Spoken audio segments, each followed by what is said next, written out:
I just want to say, I think service based business owners get a bad rep when it comes to having a scalable business or having the ability to scale your business to six figures and beyond.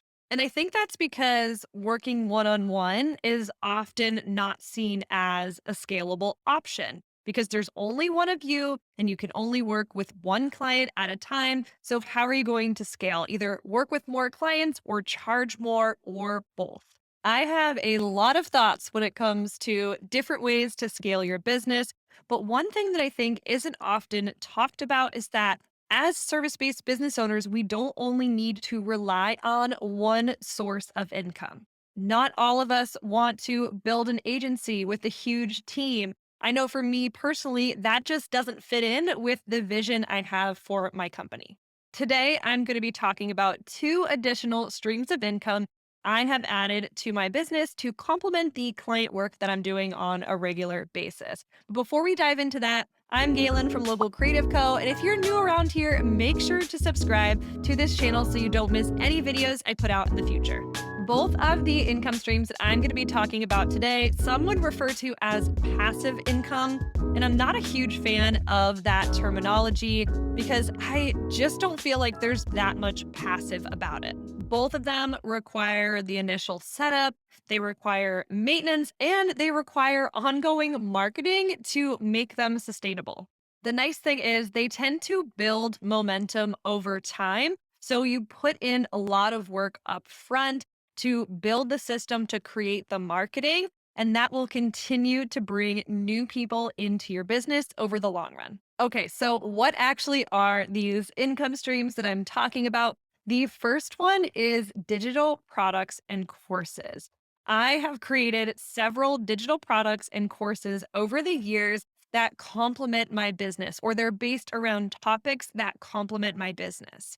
The nice thing about this is that these products attract the same type of people that might end up hiring me to design their website. So it's a win win scenario. You could consider these lower cost products as feeders for my higher end design services. These products are technically passive because I create them once and then I can sell them over and over again. It's that whole make money while you sleep mentality. I love waking up in the morning to receive a notification on my phone letting me know that somebody purchased while I was sleeping, but it's not that simple. There is so much work that goes into validating the product idea, making sure that people are actually interested. Will anyone actually buy the thing I created?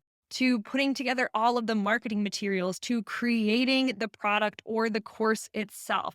I have spent hours and hours of time building out these products and services and then building out the marketing that makes sure that people know about them and that I'm actually able to sell them on a somewhat regular basis. Not to mention, it's also really helpful to have an audience before you create and sell digital products. So that way you have people to test your ideas with and you have an audience there ready to buy when you launch your new course or product. If you'd like to launch a digital product or course of your own, it's really helpful to look at things you might have already created for your existing clients.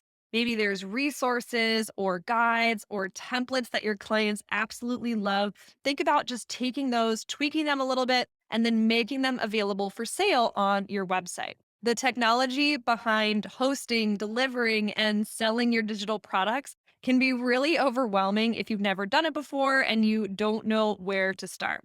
That's why I'm going to share one of my favorite tools with you. It's the one I use that makes it so I don't have to worry about any of the back end stuff. And I can focus on delivering my services to my clients and marketing my business while they take care of the rest. That tool is called Podia, and I'm going to leave a link in the description if you want to go check it out. And if you're interested in me creating a tutorial about how I set up all my digital products and courses inside of Podia, what that looks like on the back end, and how you can use Podia to list your products on your website, regardless of which platform you're using, let me know in the comments so that I can make that video for you next. If I look at the last year of my business, digital product and course sales made up about 30% of my total income. And I've sold to over 500 customers since my first digital product launched. Again, there's so much that goes into creating, maintaining, and marketing these digital products,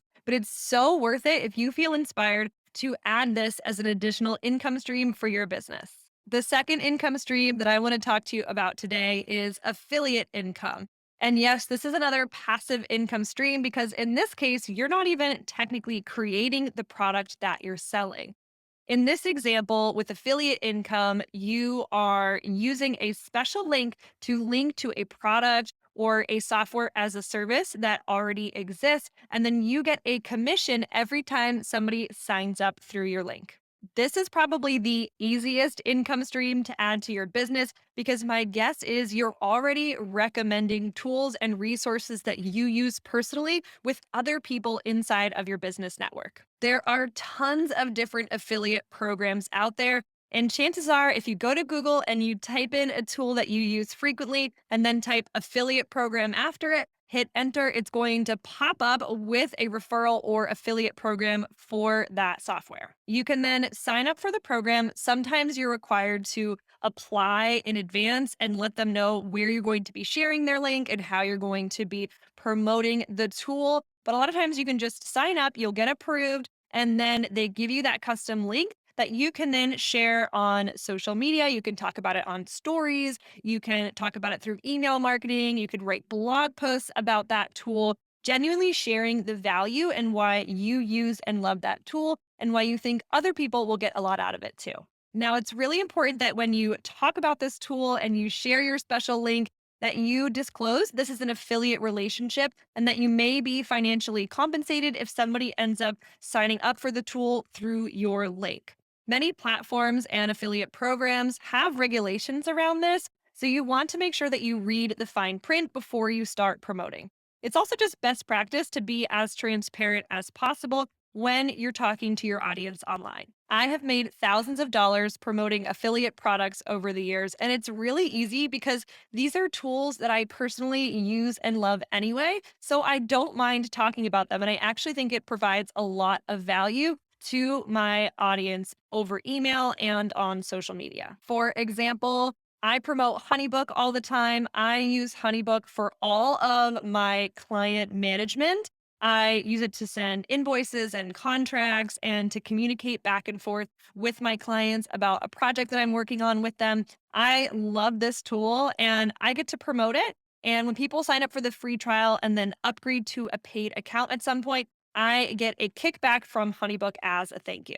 Every affiliate program is going to be a little bit different. Some will send cash right to your bank account. Others will give you credit towards using their software or tool. It's really going to depend and it's going to be on a program by program basis. No matter which tools you decide to promote, keep in mind that you actually have to promote and share your links if you want people to sign up for them and for you to get that affiliate commission. That's the part that's not so passive. Signing up for these programs is definitely the easiest part of the process. If you're not then talking about the tools on social media or sending out email newsletters about how to incorporate the tools into your business or life, or even writing blog posts, which are great for SEO and can help bring consistent traffic back to your site over and over again. If you're not putting out content consistently and talking about the tool all the time, you're probably not going to be making any sales. Even though both of these additional streams of income require some work, if you want to see results, in my mind, they are totally worth it. And now I want to hear from you. Which one are you considering trying? Adding digital products and courses to your business or trying out some affiliate marketing? Let me know in the comments below. Thanks so much for watching today's video. If you enjoyed it, make sure to hit the thumbs up, subscribe, and I'll see you in the next video.